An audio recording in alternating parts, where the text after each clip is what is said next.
enforcement seemed to lean on the idea that he had simply gotten lost and died out in the wilderness. Another idea was that he had been kidnapped or even murdered. Indeed, Charles' friends and family suspected that he had been the victim of some sort of foul play, which would explain the FBI's involvement, although they made no public statement to this effect, and typically the FBI does not get involved in missing person cases unless there is some sort of foul play suspected.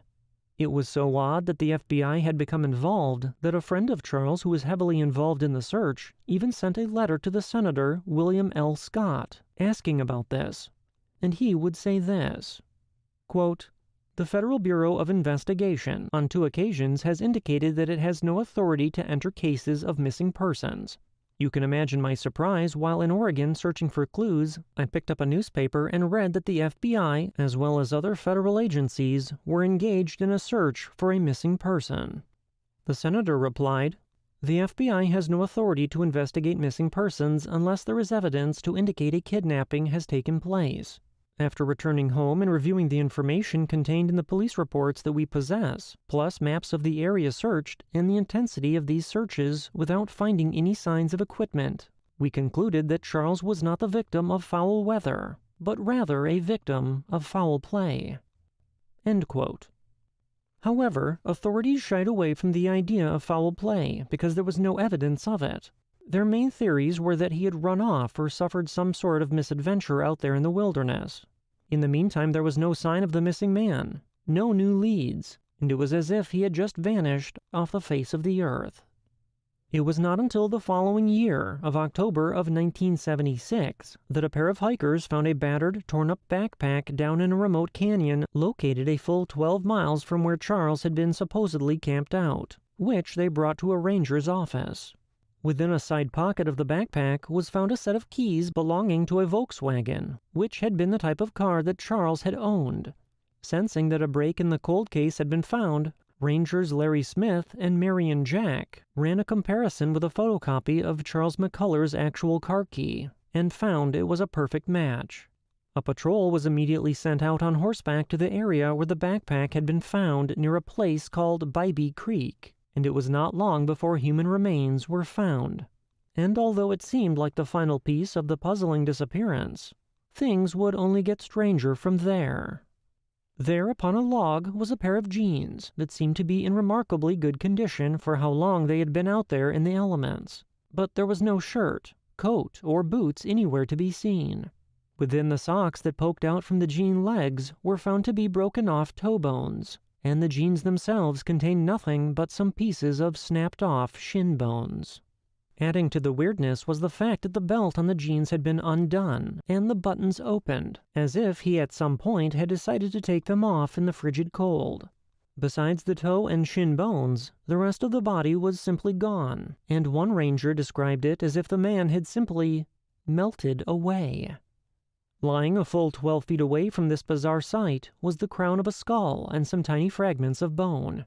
A meticulous, thorough search of the surroundings turned up no further trace of Charles' remains, and the majority of his body remained missing, as did all of his clothing except those jeans.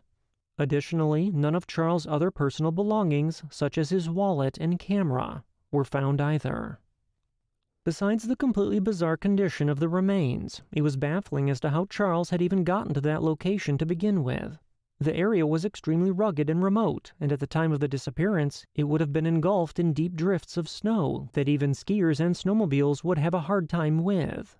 How had he managed to hike 12 miles away from his camp in deep snow on foot, and without his shoes on? And indeed, why would he have gone to that location to begin with? The missing clothes was explained by authorities as being due to something called paradoxical undressing, in which someone with hypothermia will have the sensation of being too hot and paradoxically take their clothes off in freezing conditions. However, where had the clothes gone? Also, how would that explain the condition of the body? Where had the rest of him gone, and why was it in that state? Despite all of these anomalies, authorities would deem it a case of death by natural causes, with the body having been ravaged by wildlife after death. Case closed. However, Charles' family thinks differently, and his brother Steve would have this to say. Quote, If only those broken-off shin bones could have talked to us. What do you think they'd say? I'd bet they'd say something like this. I hitched a ride with this creepy guy who stole my camera equipment and money and shot me in the head. Then, on a clear day in the dead of winter, he hauled my body into the remotest part of Crater Lake, took my shirt and boots off and set me up on a log and left, figuring the animals would destroy the evidence by spring. And hey, I guess it worked, because the cops ruled my death to be from natural causes. My dad doesn't buy it, though. End quote. The case of Charles McCullough was brought out into the open by David Paulides, author of the Missing 411 series of books, and indeed he claims it is one of the most unsettling he has ever encountered. It seems to be for good reason, because many eerie and spooky clues seem to orbit this case. How did McCullough end up in that lonely spot, and what are we to make of the otherworldly condition of his remains? What happened to him out there? Was this just death by misadventure and the work of scavengers? Or is there something else going on here? Whatever the case may be, the mysterious vanishing and subsequent death of Charles McCullough is rather ominous and creepy, and something we seem to be unlikely to ever get to the bottom of.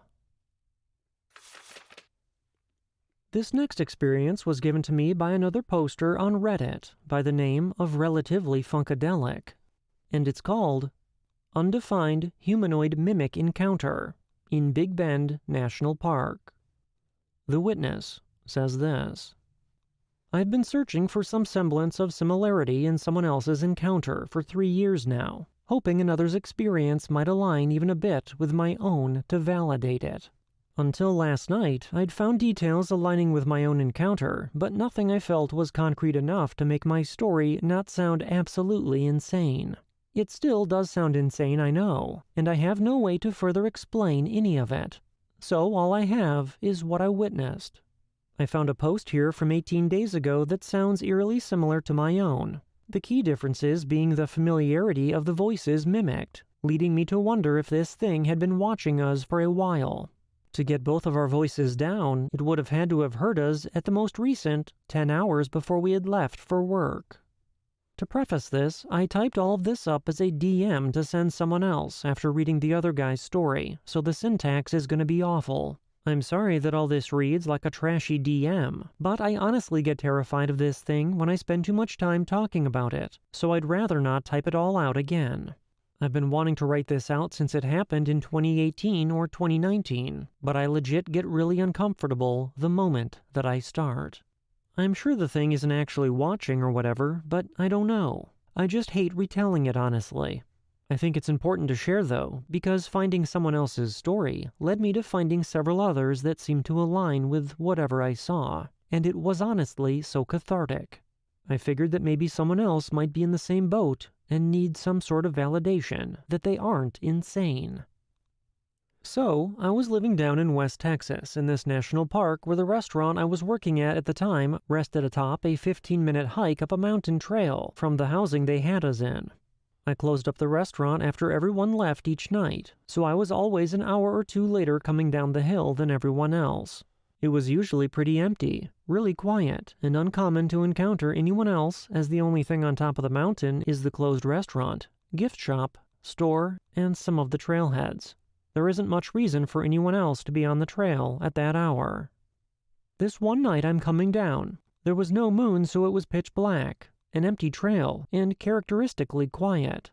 I rounded this last bend to get to my house right before I get off trail to take a shortcut through the thicket of cactus and brush, when I hear my best friend and roommate call out my name as clear as day, in the other direction. He said my name, and when I turned, he said it again. In retrospect, it sounded funny.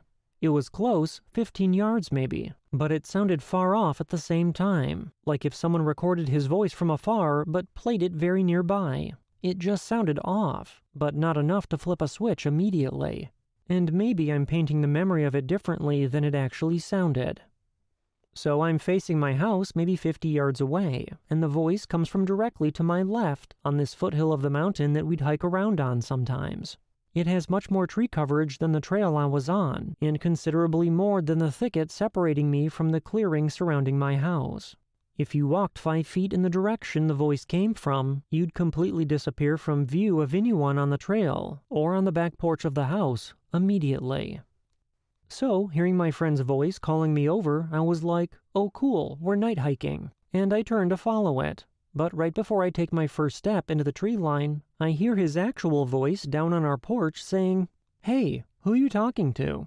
Which stops me. I turn back to face my house confused, just in time to see this thing burst out of the thicket I was just about to shortcut through before hearing the first voice and turning away, and from the exact spot I had walked down every single night. And this thing bolts.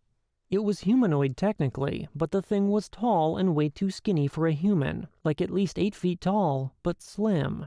It looked inhumanly slender. He was hunched over and running like he had just burst off a track mark, but it kept the same form the whole time, and never got all the way upright. As for the color, that has always messed with me, because for one, I'm colorblind, and it was like a greenish-yellowy thing, and I get greens and yellows mixed up a lot. It looked like it was giving off its own glow, which has always sounded so absolutely ludicrous that I never tell anyone that I do not absolutely trust to give them the benefit of the doubt before thinking that I'm completely BSing, because if I had heard this story, I would honestly think that someone at the very least might be. Our back porch light was on though, and the thing lined up with where it would have been shining, so if this thing was translucent, it definitely could have taken on that sheen by reflecting the porch light. The colors do kind of line up, I guess. If you'd reflected the light, it may have looked like this thing's color, but it certainly wasn't identical. Honestly though, I swear it had its own shine to it, like looking at a glow stick that's dying. More than enough to see, but kind of faint. Regardless, it was a light that definitely wasn't there a second before I had gotten to the shortcut. It would have stuck out for the last 50 yards of the walk, at least.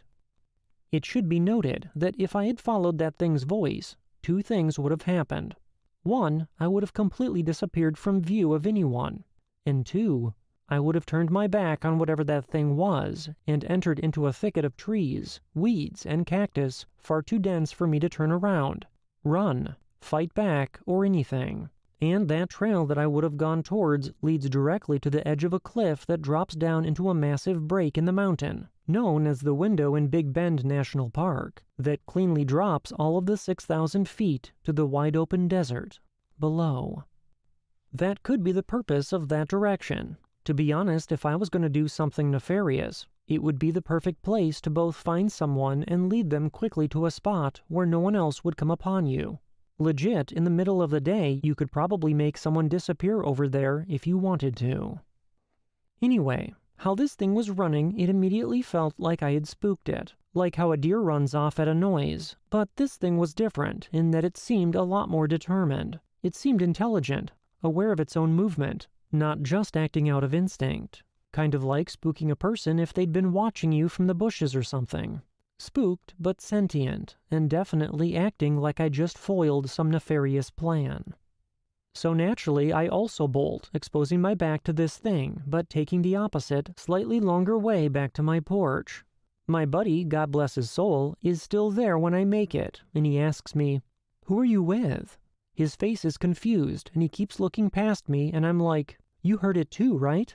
And he says, "Yeah, where are they?" And I was like, "What? There was multiple?" Apparently, from his perspective, he had heard multiple voices alongside my own, all carrying on and joking around, talking back and forth pretty loudly. He said that there was at least 3 other voices talking to mine, but that it sounded like a whole crowd coming down the trail. He said that he could clearly hear us getting closer and closer for the past few minutes, and just assumed that I'd run into a hiking group and talked with them as they headed down, which was not the most uncommon thing in the daytime, but pretty uncommon for that hour of night. It took me a minute to show him that I wasn't messing with him and had not just split off from a group of hikers. I was completely alone and had not vocalized a word until he called up to ask, "Who are you with?" It took a second to even express my side of what was going on. I was so freaked out I couldn't find the words to actually explain, so I just kept shouting, "I swear to God, I just heard your voice and then this thing. Dude, this thing." Or something similar. Eventually, it registers that there were no other lights on the trail, I wasn't using a flashlight that night, so maybe there actually was some moon out, and I had just heard his voice calling me off trail and into the dark. And we both began trying to figure out what we had just witnessed. Now this part might seem a little crazy, but I'm not implying anything. I'm just saying this is what I had been doing on the walk down before this happened. So obviously, walking home solo, I hadn't actually said a word. Whoever he heard was certainly not me, and I certainly didn't come with a crowd. But I had been praying like crazy on the hike down. There had been this super dark negative energy in the house lately, and I was just trying to surround myself with light and positivity, asking God to give me strength before I walked back in, and out of nowhere, midway through the trail, I got this absolutely overwhelming joy, like an absolute ecstasy. I was screaming inside, happy as bones, and just felt like I could take on the whole world. Like no matter what came, I could take it. Maybe I am implying something, because call me crazy, but I've always felt like that had something to do with how the night turned out, as opposed to how it maybe would have. I don't know. I know that part really does make me sound insane, but so does the rest of it, so whatever. I certainly don't think it was a coincidence. I'm just not sure what to make of any of it. Every detail means every detail, and that's just what was going on as the walk was happening. It would have been a noteworthy and memorable night had that thing not done any of this. It was that powerful of an energy. Anyway, that's pretty much it. The only other thing is our memories of it. Out of nowhere, I just sort of stopped thinking about it. Not like forgot, but like it was hidden behind some thick fog in my head. The next morning, I told the story to a friend, and she uncharacteristically shut me down and said something like, "Y'all are just crazy and getting scared of these mountains." And she just walked off. It really wasn't like her to just dismiss someone, especially a friend, without hearing them out. She was a real empathetic lady. It was like she'd heard something that triggered a memory that she refused to touch, and shut it down before it got too close. I don't know. I could be reading into it, but that's what happened a couple of times with this story. Anyway, we'd been living on that mountain off and on for a few years at that point, and had never once heard or seen anything remotely similar to that thing. Until that night, we'd never even heard a story even vaguely resembling that. It wasn't like we got spooked of our own house, or the trail we took twice a day, every day. And it wasn't like we were seeing and hearing things based on stories that we'd projected into the darkness. But the weirdest thing happened the moment she walked away. It was like a fog just slowly poured over the memory, and the last time I remember thinking of it was that moment, and then it just disappeared for months. How in the world does something that massive and that frightening happen in your life, and you just stop thinking about it?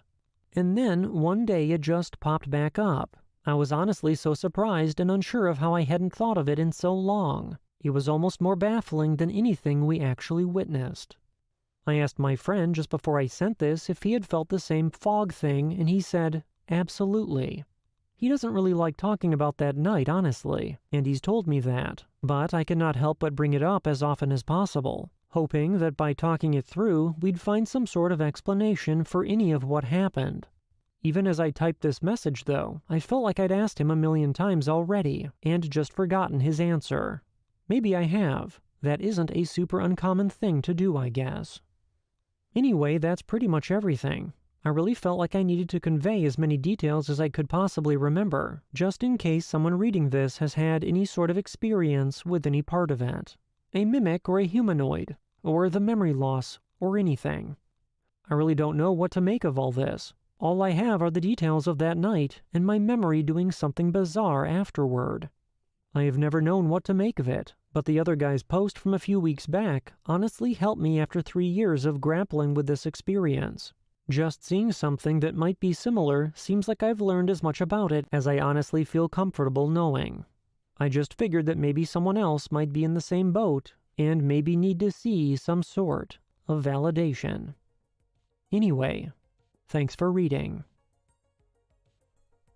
Our national parks are most definitely a place of peace and refuge, and in the words of naturalist, author, and father of the national parks, John Muir, thousands of tired, nerve-shaken, over-civilized people are beginning to find out that going to the mountains is going home, that wildness is a necessity, and that mountain parks and reservations are useful not only as fountains of timber and irrigating rivers, but as fountains of life. I fully agree with John Muir, but I can't help but wonder what other phenomena lies in wait within our national parks, and what else may be seeking refuge within their borders. Have you seen, heard, or witnessed something paranormal in a national park? If so, please contact me through email, voicemail, or on our website via the links in the show notes. Until next time, I hope you all have a safe and healthy rest of the week, and I'll see you back here on Friday as we uncover even more experiences involving paranormal mysteries.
Finally, a bed that senses snoring and automatically responds. Meet the Ergo Smart Base from Tempur-Pedic, our first system that detects snoring, then automatically adjusts by raising the bed. Get your best sleep, all night, every night. For a limited time, save up to $500 on select adjustable mattress sets and experience the deep, undisturbed sleep of Tempur-Pedic. Get full offer details at TempurPedic.com. 15 minutes could save you 15% or more. Wait a minute. I've heard that before. That's the note Jeremy wrote to me in my yearbook in the 6th grade. How'd you even know that? Because it's from Geico. Yeah, wait, here it is. Dear Luke, have a great summer. P.S. 15 minutes could save you 15% or more. Love, Jeremy. Geico's had this tagline for years, because we help save people money. So wait, you're saying Jeremy copied you? Yeah, that actually does sound like something the J-Man would do. Geico. 15 minutes could save you 15% or more.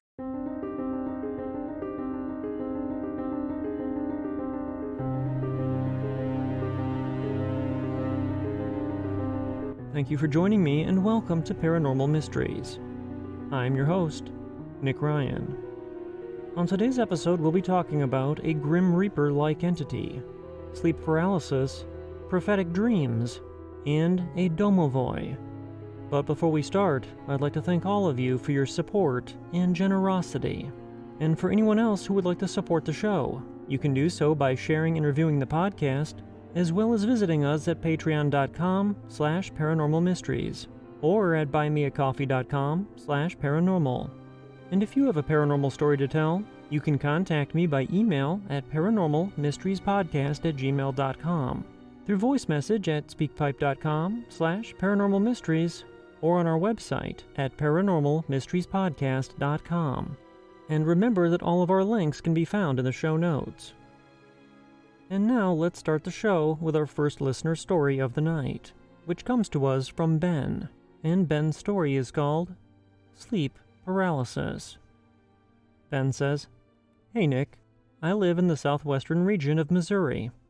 I'm going to come right out with my honesty. When I first found your podcast about 2 weeks ago, I was expecting just a bunch of laughs. I've never believed in spirits or paranormal activity. I do believe in demons, but being a Christian, I've been told that they can't hurt me. I really started liking your podcast mainly just for the interesting stories, but I noticed that ever since I started listening to them, I've become more and more nervous, and honestly scared to carry on throughout my day. I haven't actually had any problems until tonight.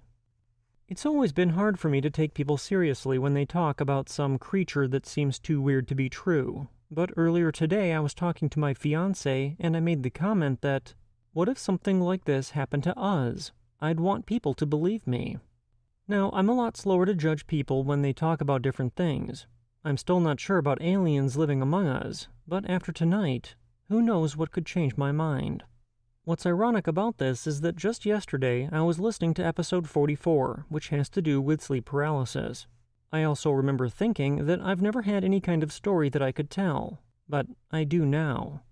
Anyway, here's my story. Like I said earlier, this literally just happened tonight, a few minutes ago to be exact. Today is June 19th, and it is 4:08 a.m., and thankfully I'm supposed to be awake in 2 hours anyway, because I'm definitely not sleeping tonight. I crawled into bed about 6 hours ago. Yesterday I had a short day at work in the heat, and I was looking forward to coming home and taking it easy.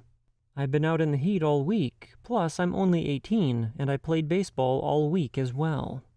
When I got home around 1, I just sat around for a while until I started falling asleep. I got up from the chair and went upstairs to my room and then took a nap, thankfully since I'm not getting any sleep right now. I had to coach my 10U baseball team later at night, and I had just come home. I hung out in the living room for a little while until I decided that it was time for bed. I headed back upstairs and laid in bed for a while just playing some games, and before I knew it, it was a little after 2 a.m. before I went to sleep. I fell asleep for a little while, I'm guessing maybe about an hour, until I noticed that I was tossing and turning a lot. I didn't really think anything of it, but I wasn't uncomfortable in my sleeping position, so it was kind of weird for me to be tossing that much. I ended up on my back with my hands to my side, and I laid there for a while. I then dozed off and started dreaming. All I remember about the first couple dreams was that they both had to do with someone I know, acting really weird, like really, really weird, even for a dream. I'm not sure how to explain that, but that's about the best I can do. Between dreams, I would kind of open my eyes in real life, and the dream would stop. I did kind of notice that I couldn't move then, but it wasn't anything major at the time. When the third time came around for this, I fell back asleep, and in the dream I was talking to someone. I can't remember who it was, but I think it was someone that I knew. Anyway, while I was talking to them, I could feel my body in real life getting kind of warm, and it felt like I was moving in my sleep again. The next thing I know, in my dream I'm being dragged away by something. I couldn't see anything, but the whole dream felt so real. I could see myself being dragged until I was lifted into the air, hanging upside down. Oddly enough, I think I can recall being at my boss's grandma's house in this dream. Whatever was holding me swung me over its head and bashed my head against the concrete in the same motion as you would if you were shaking off a dirty rug or towel. Naturally, I was covered in blood and still hanging upside down. From a first-person position, I could see myself being dragged to an old clothesline pole. The T-bar at the top was hollow, and all I remember was having my arm put inside that tube, and whatever was holding me yanked on me really hard. I heard a loud crack, and then it was silent and completely dark. My mind started waking up, but my eyes hadn't yet. I focused on the position I was laying in, and I had one hand on my head, and my arm was across my chest, as if I was taking care of injuries. Side note, I didn't think about that until just now, and now I'm even more scared. It was my right arm that was broken, and my right arm was on my chest. My left hand was on the top of my head as if I was trying to hold the blood in. As my mind started waking up more, the last thing I remember was feeling a warm breath on the back of my neck. Now keep in mind that I am just now starting to wake up. I then feel a head press behind my neck and say, "I hope you liked my videos." I'm assuming that by videos, it meant my dreams. Either way, the voice was very deep and overall very scary. I shook my head no, and then I realized that I could open my eyes. With my eyes open, I realized that I couldn't move anything but my eyes. I was stuck there in that frightening position. I laid there for what felt like an hour, but probably wasn't even close to that long. I looked around the room to see if I could see anything, but there wasn't anything around to my knowledge. After that time had passed, I could slowly start moving. I grabbed my phone off the charger and saw that it was now 3:36. I would assume that my dream lasted roughly 30 minutes. So that leaves me with a question. Actually, a few. Number 1, what was the intention of this? When I woke up, I felt really uneasy, as if I was being watched. Number 2. Could this have had anything to do with it being 3 a.m.? I know that you talked about that before in an episode, and I really wanted to know what you think. It's roughly 4:45 now, and I do feel better. Still on edge and nervous, but better than I did when I first woke up. I had never had an experience like that or any kind of paranormal activity before. I'm scared to go back to sleep at the moment, and I feel like it'll be hard for me to sleep tomorrow as well. I realize that this is already long enough, but I thought of something else that happened yesterday as well, and I wondered if it ties into what happened tonight. I work with one guy in the lawn care business, mainly mowing. He's been doing this job for many years, and he has it down to a fine art, to the point where he knows exactly how long every yard will take. He even shoots out a time to me as a guess, and he is right 99.9% of the time, down to the minute. Anyway, yesterday we were working, and being a Friday, it was our shortest day. When we started at 6:30 in the morning, he told me that we would be done at 11. As we started working, we got about halfway done with our day and realized that we were 30 minutes behind schedule. If anything, we should have been way ahead, since the grass is so dry at the moment, and even dead in places. But somewhere we lost 30 minutes. We never got that back either. When we got back to his house, we were still 30 minutes late. We both felt like the yards went really fast, but naturally we were really confused. If this has anything to do with the time loss deal, then I guess that would technically be my first experience, but I'm really curious if that played any effect on the events tonight. Like I said, I've never had anything like this happen until today. It's ironic that it's two things in one 24-hour period. Please give me your thoughts.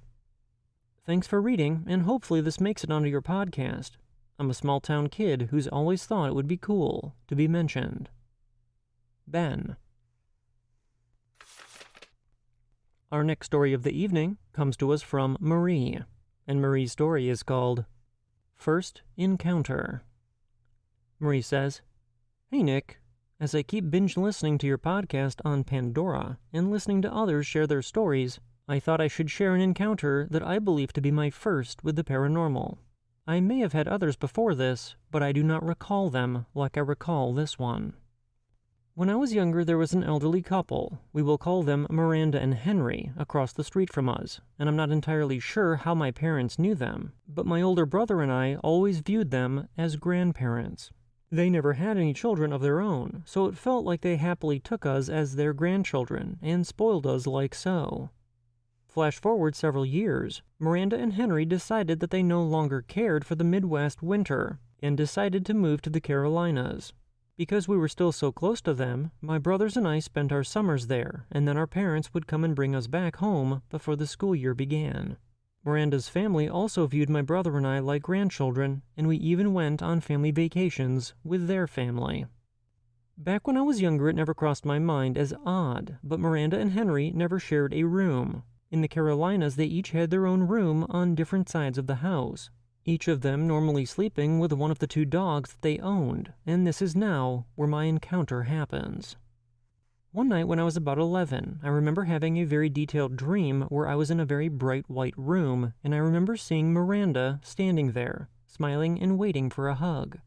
I wasn't sure at the time, but tears started flowing nonstop as we hugged, and she kept telling me how much she loved me, and to tell my mom that it's okay, and she kept repeating that message.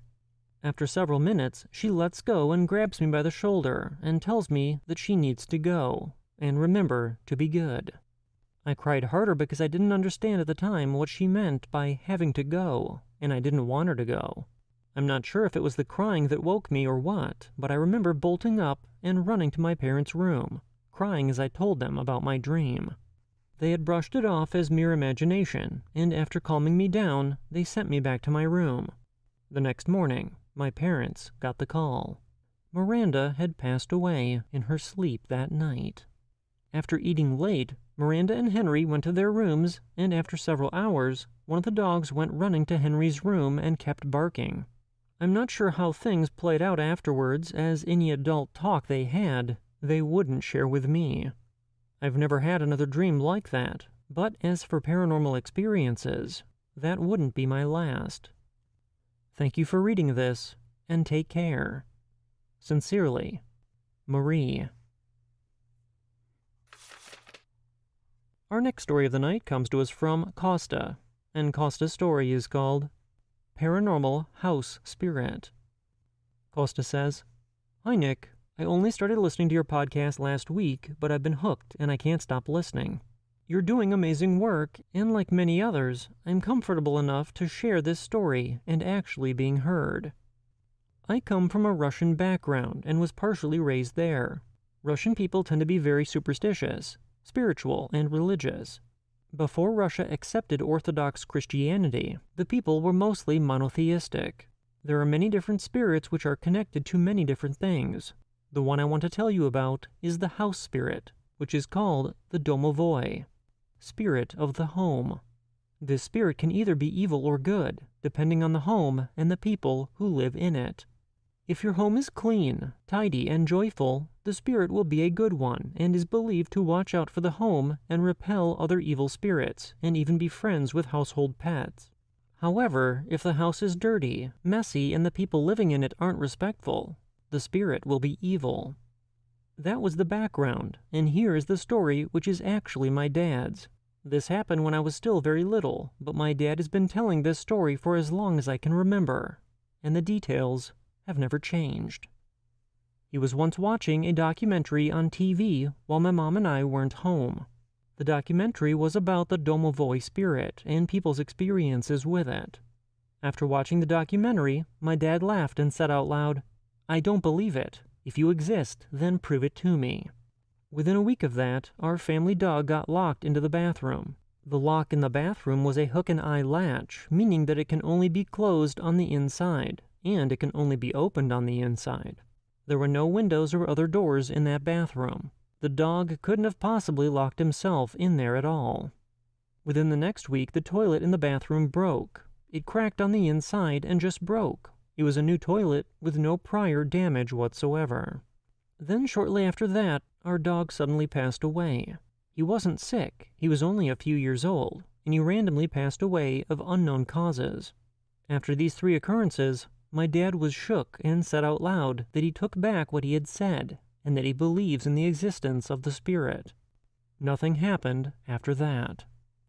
Ever since then, we are not allowed to speak of this spirit in the house, and although this happened when we lived in Russia, we moved away 20 years ago, and we have lived in 4 different places since then. I moved out a while ago myself, but in my first couple of years at Dad's house, I had random noises and footsteps at home, and on the roof at night. I brushed them off for a while, but finally decided to tell my dad about it one day when we weren't home, and he said that he has heard the same things. But my brother and stepmom did not.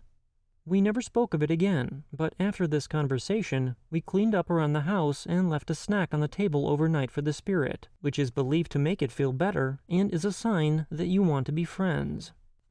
I too have had small encounters with the spirit, although mine weren't nearly as cynical. When I first moved into my current home, things constantly went missing and would reappear in places I've already looked multiple times, or places that those things couldn't have possibly been in. One day I finally came to terms that my current home has this spirit, and spoke out loud and said, "Grandpa Domovoy," as he is informally referred to in our culture, "I promise you I will clean up and continue to keep this home clean. Please help me find my stuff and stop hiding it from me."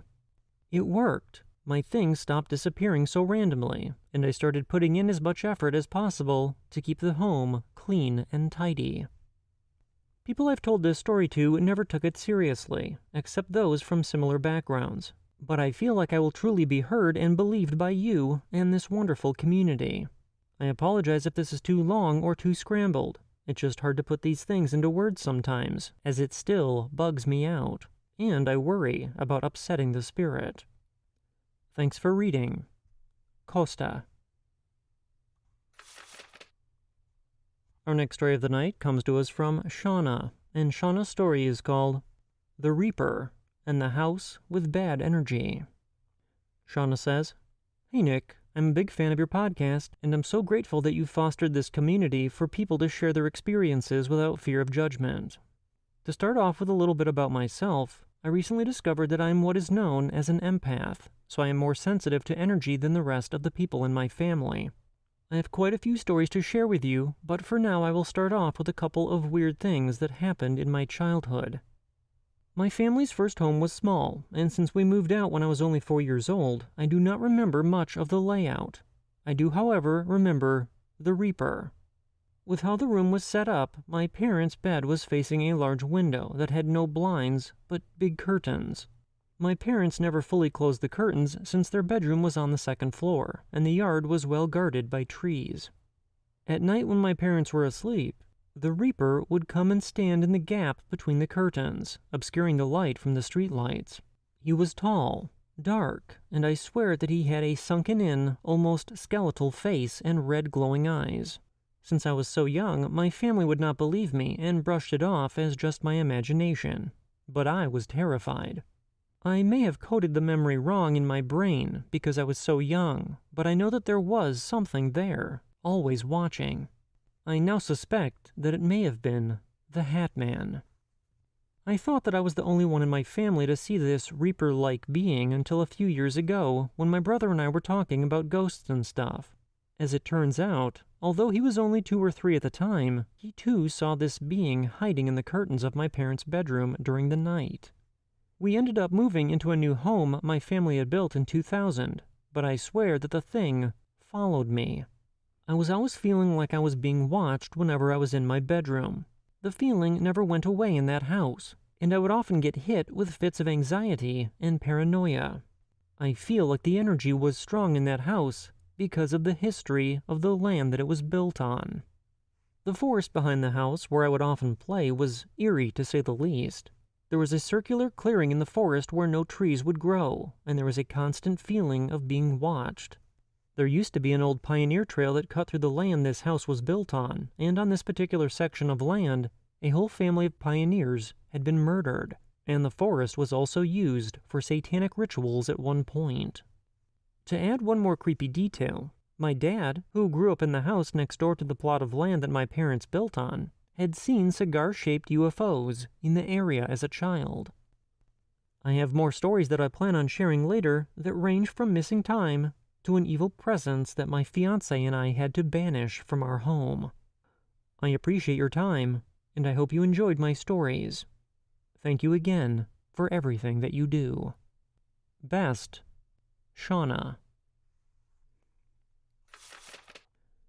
Our next story comes to us from Joe, and Joe's story is called Dream Carry Over to Real Life.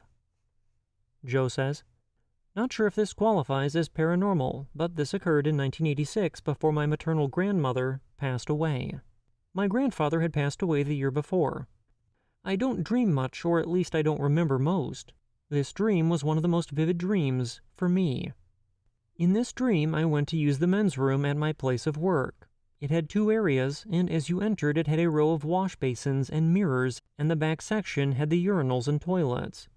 As I returned from the back area to wash up and return to work, there in this section was my maternal grandfather standing, but he was looking much younger. I was stunned a little bit, but not scared. As I stared, he asked me how my grandmother was doing.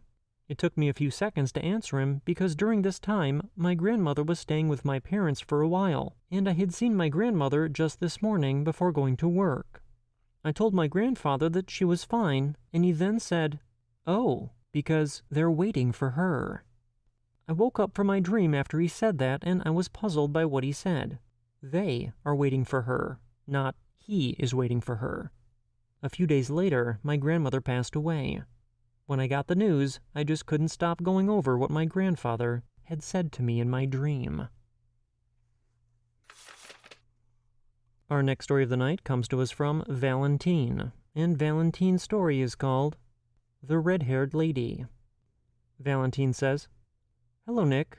I've recently fallen in love with your podcast, and I listen to it regularly while I do cleaning, chores, farm work, or whatever.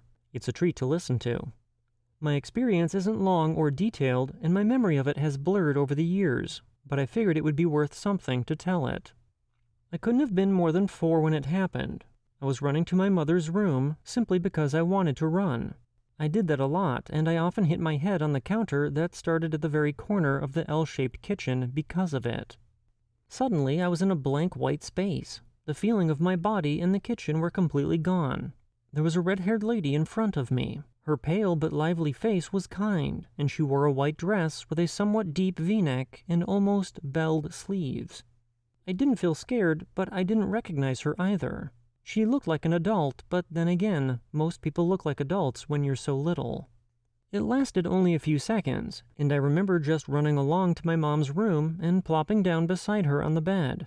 I told her about it, and she didn't seem concerned, and I don't think she recognized who it was by my description.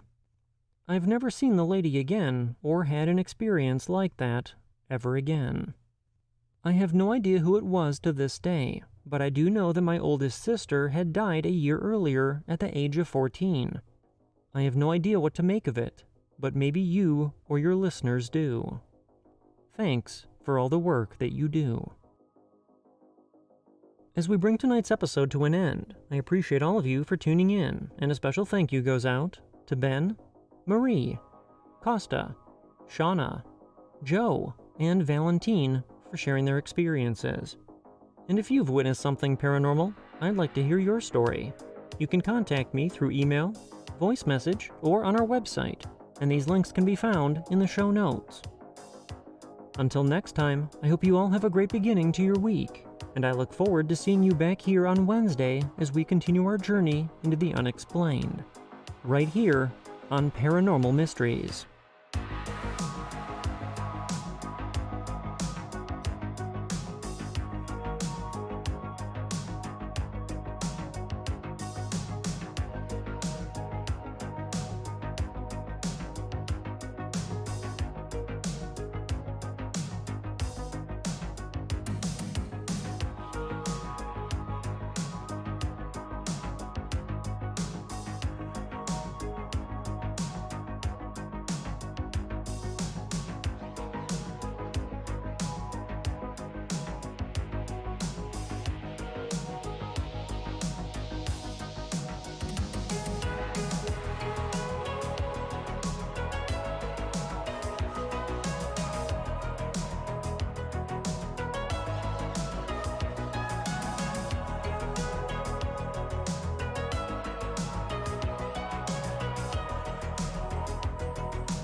Finally, a bed that senses snoring and automatically responds.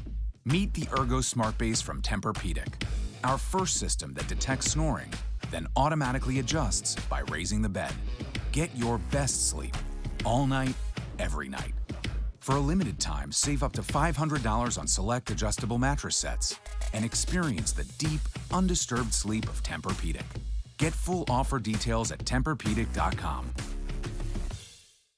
There's no community like a Cenex community, and that's why every Cenex store is so proud to serve theirs by supporting local athletic teams, promoting the arts, and making sure each store is a place its neighbors can find what they need, catch up with their friends, and stay connected.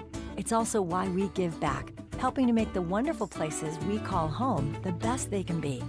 Your local Cenex doesn't just work in your town, it lives there. The store next door, powered locally at Cenex. There's no community like a Cenex community, and that's why every Cenex store is so proud to serve theirs by supporting local athletic teams, promoting the arts, and making sure each store is a place its neighbors can find what they need, catch up with their friends, and stay connected. It's also why we give back, helping to make the wonderful places we call home the best they can be. Your local Cenex doesn't just work in your town, it lives there. The store next door, powered locally at Cenex.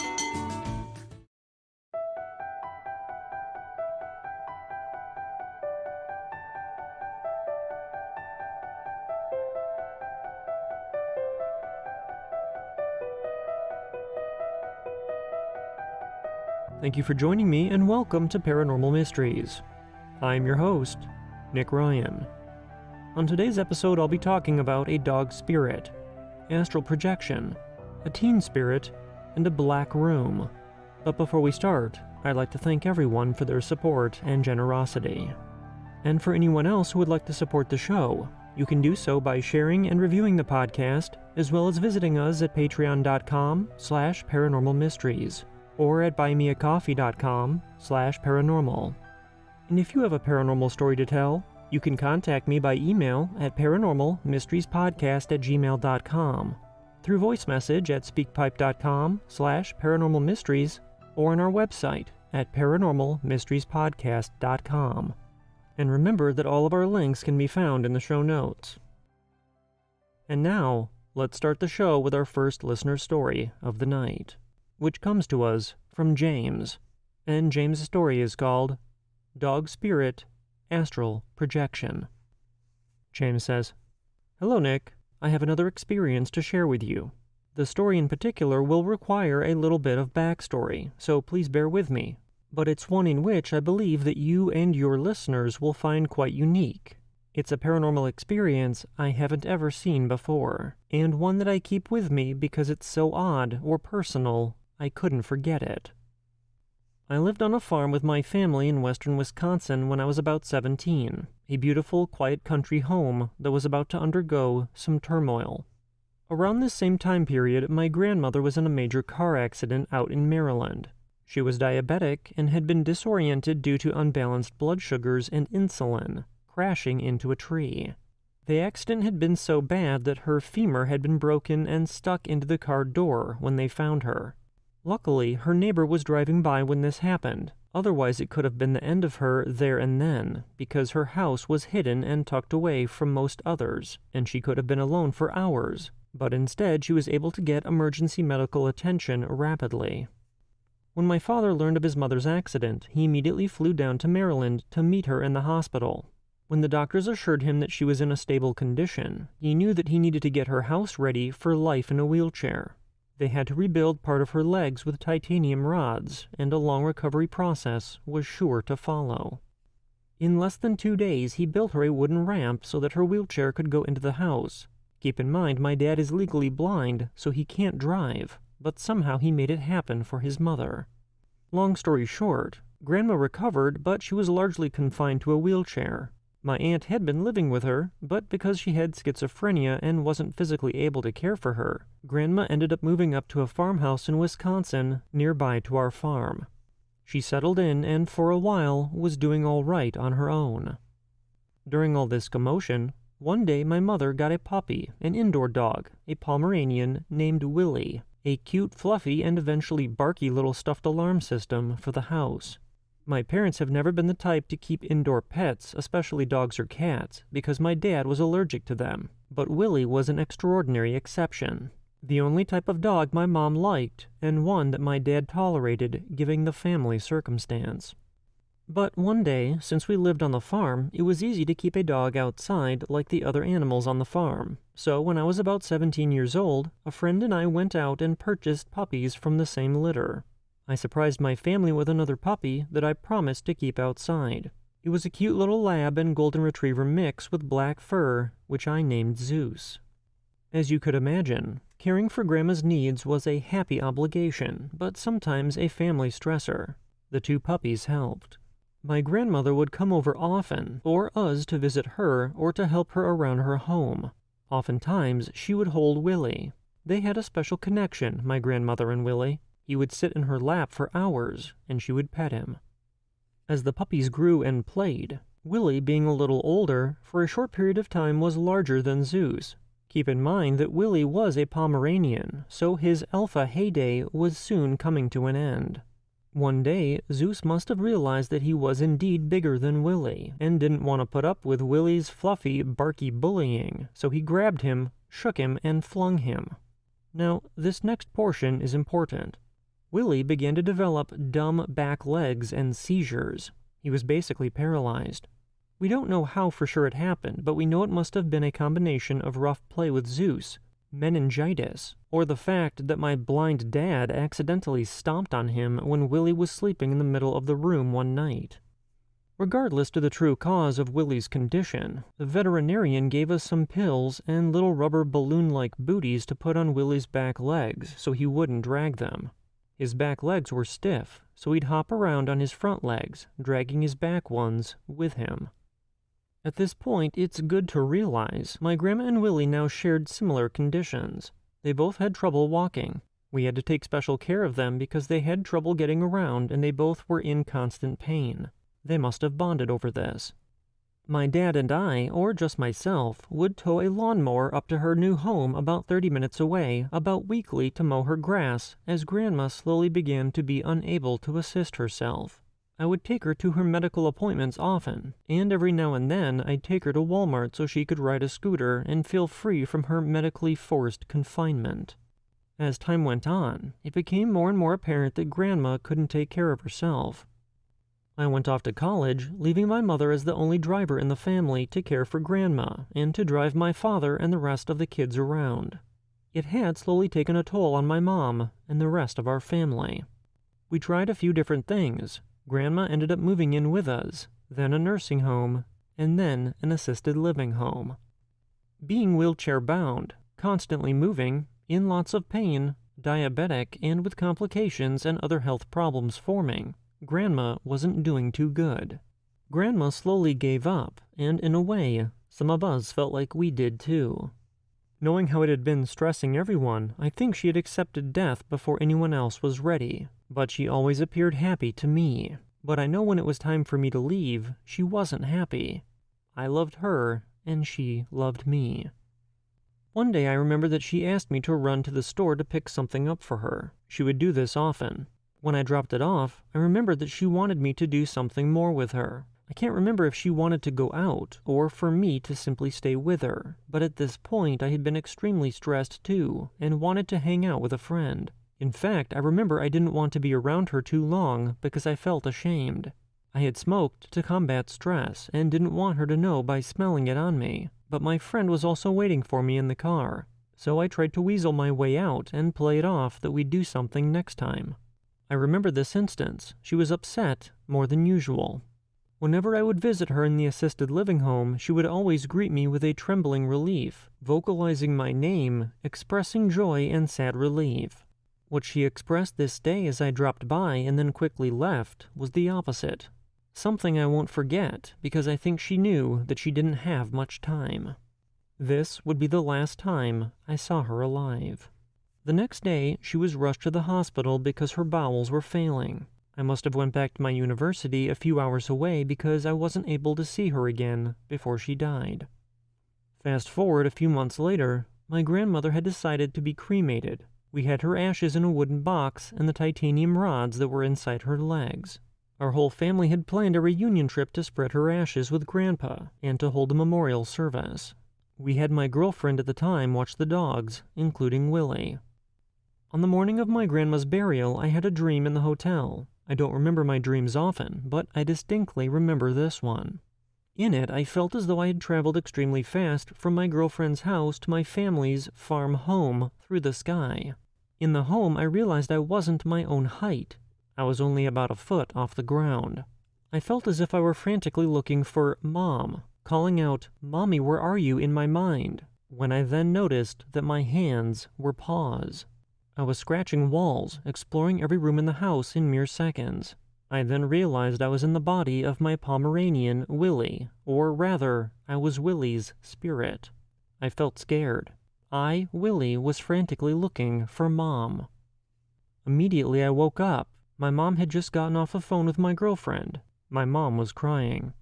On the morning of my grandmother's funeral, my dog Willie had a seizure and died. The puppy was only 3 years old. The puppy in which our family got to help comfort us through grandmother's injury and passing. The puppy that my grandma oh so bonded with and shared similar affliction with had died. Willie came into our life during the trials of my grandmother's slow decline and left this world the same day that we buried her. I not only dreamt it before it happened, but I understood the poetic justice. Willie's spirit went out looking for Grandma or my mother while we weren't home. He was scared. He found me in my dreams, and I took him to her so that they could go together. Willie and Grandma had a bond. I don't quite understand how or why I was chosen, but I believe my dream was an expression of Willie and my grandmother's spirits. Sometimes I wonder what happened to my spirit, my lack of remembering my dreams. But in this day, I dreamt a dream that I could not dream up on my own. I housed the astral projection of my dog's spirit the morning he died, bonded to my grandmother. On this day, we buried them both, and Willie is buried beneath the willow tree. Our next story of the night comes to us from Quint, and Quint's story is called Teen Spirit. Quint says, "Hello, Nick. I have recently discovered your podcast, and over the next few weeks I have quickly binged it in its entirety, and am loving it. I decided it's finally to tell one of my experiences with the paranormal, probably the most compelling story that I have, as I have witnesses as well as video proof. I would like to apologize in advance for the length, but the details are important to the story. I met my now wife 5 years ago now by joining her band. We were just friends and bandmates at the time of this story, and as she knows I am writing this story, she does not have a problem with me writing her real name, Casey. Casey's house was where we would have our band practices, and her house was haunted, despite being relatively new. There has been many instances like footsteps upstairs when no one was home, and another time that Casey was even home alone and heard the stereo going, turning on full blast, only for her to go upstairs and finding it unplugged while still playing. One day my now father-in-law was taking a nap in his room, which was upstairs, and he saw who he thought was his daughter come and sit on his bed. As he felt the weight of the bed shift, and he looked over at her, he quickly said, 'Ella, go away.' After getting up from his nap, he called his wife and asked why Ella was being so weird, then being told that no one had been home all day long. Now with that being said, we do know there is a ghost of a girl in the house that seems to be around 14 years old. Fast forward a little bit, and Casey's family was out of town on vacation for a week. Casey stayed home because our band had an upcoming concert that we would be performing at that was a very important show, so for the entire week my band stayed over and practiced all week long. One of these days we had been practicing all day long and well into the night at this point. We were practicing upstairs, and we were specifically practicing the famous song by Nirvana, Smells Like Teen Spirit. At this point of the night, we had been practicing for so long that Casey was tired of singing, but we had more practicing to do, so I took over vocals while playing guitar. We got to one point in the song where I play a part on my guitar and bend a note at the same time of singing the word, "Hey." Casey then said to me, "It just sounded like your guitar was talking." I shrugged it off and said something along the lines of, "Thanks, I was kind of going for that." She then said, "No, it sounded like it was actually talking." Then my drummer chimed in and said, "I heard that too. It weirded me out." I hadn't noticed this at all, and to prove that they were not crazy, they brought out the camera on their phone and pressed record, and then placed it firmly on a music stand that was very sturdy. We talked for a second, and then we proceeded with the song. As we got a few notes into it, the phone flew off the music stand, and the music stand itself did not budge. The phone didn't just fall off, it flew off several feet away towards me. We quickly stopped, as that had been enough for the night. We then went downstairs and began talking about it a bit, and my drummer said, maybe it was Kurt Cobain, who was the singer of Nirvana for those who don't know. I then remembered the story of the ghost girl coming into my wife's father's bed, and I remembered something. No, it was a teen spirit. The song was literally called Smells Like Teen Spirit. Later that night, we were driving around having fun when that song came on the radio. Creeped out a little bit, Casey proceeded to Google Kurt Cobain, and we found out that that day was Cobain's birthday. I do have the video, and if you would like to see it, please reach out to me.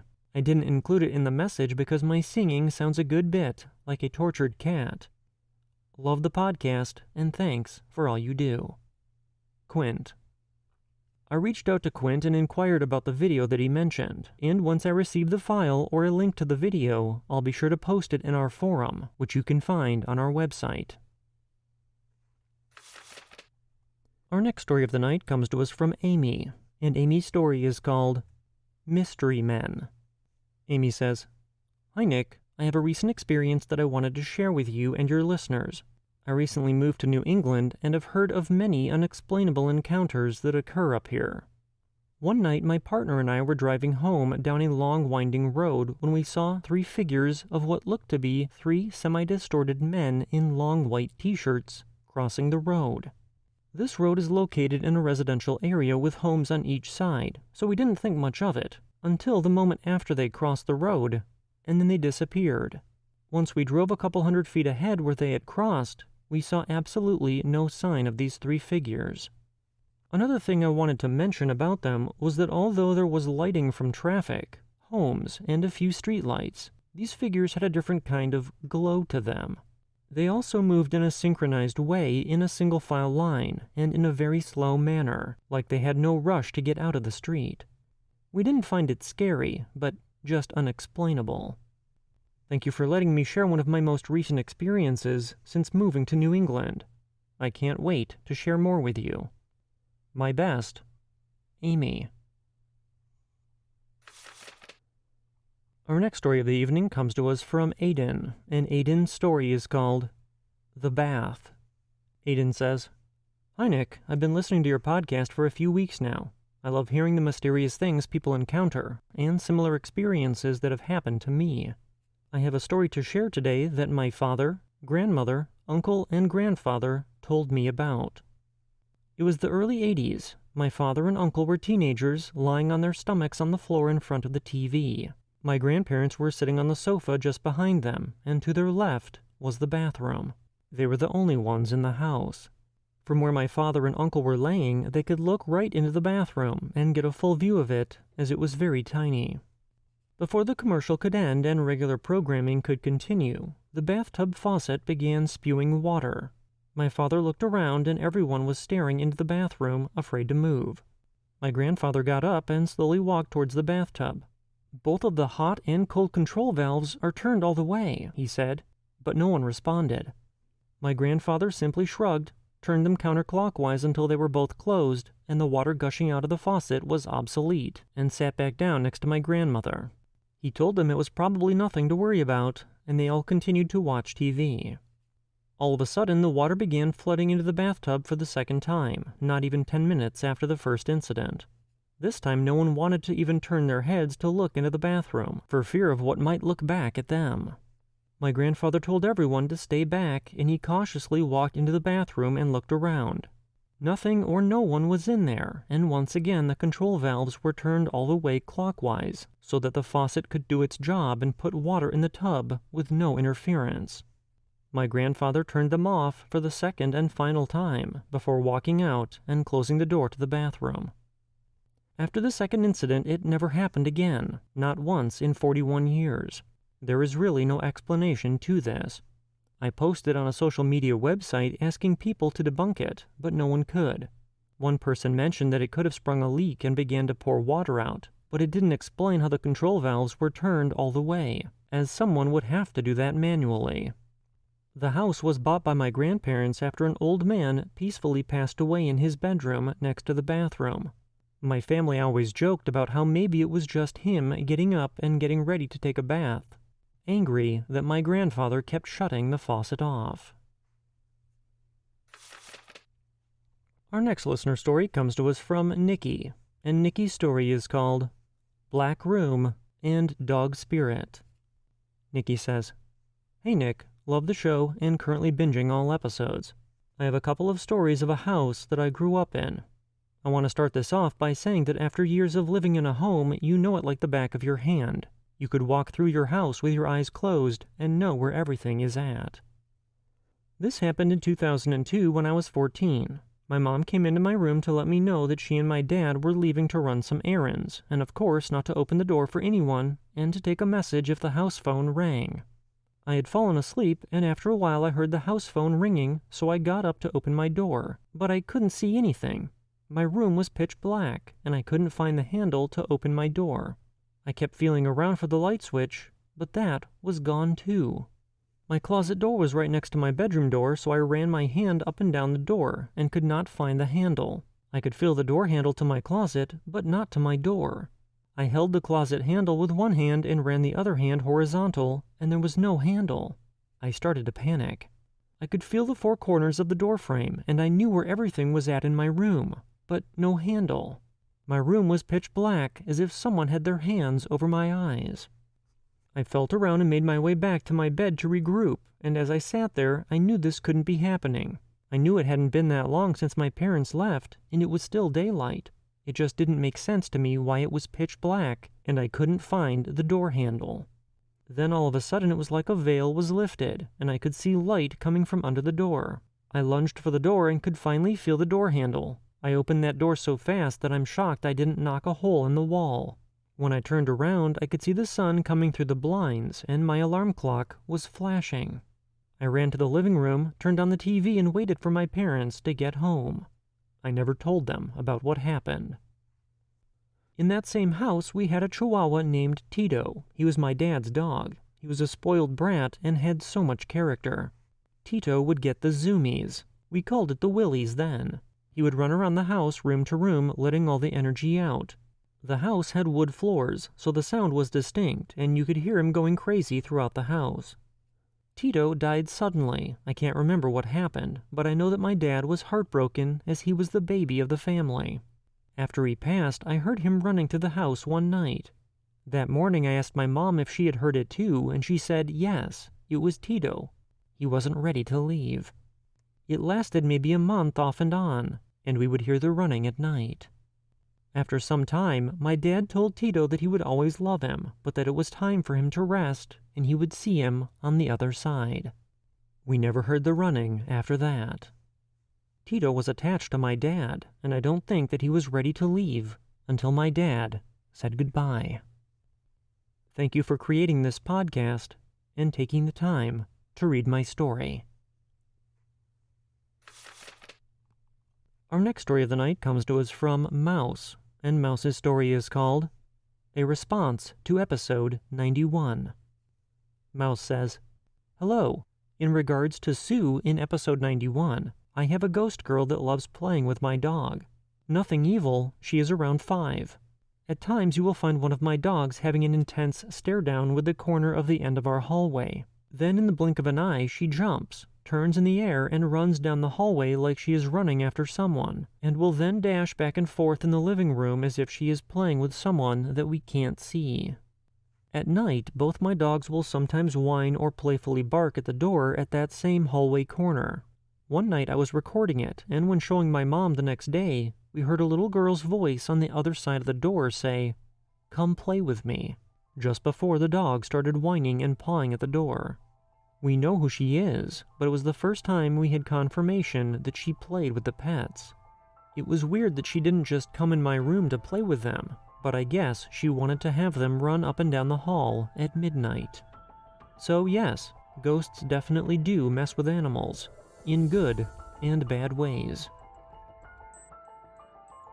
As tonight's edition of Paranormal Mysteries comes to a close, I appreciate all of you for tuning in, and a special thank you goes out to James, Quint, Amy, Aiden, Nikki, and Mouse for sharing their experiences. And if you've encountered something that you can't explain, you can contact me through email, voice message, or on our website, and these links can be found in the show notes. Until next time, I hope you all have a safe and healthy rest of the week, and we'll see you back here on Friday as we uncover even more experiences involving paranormal mysteries.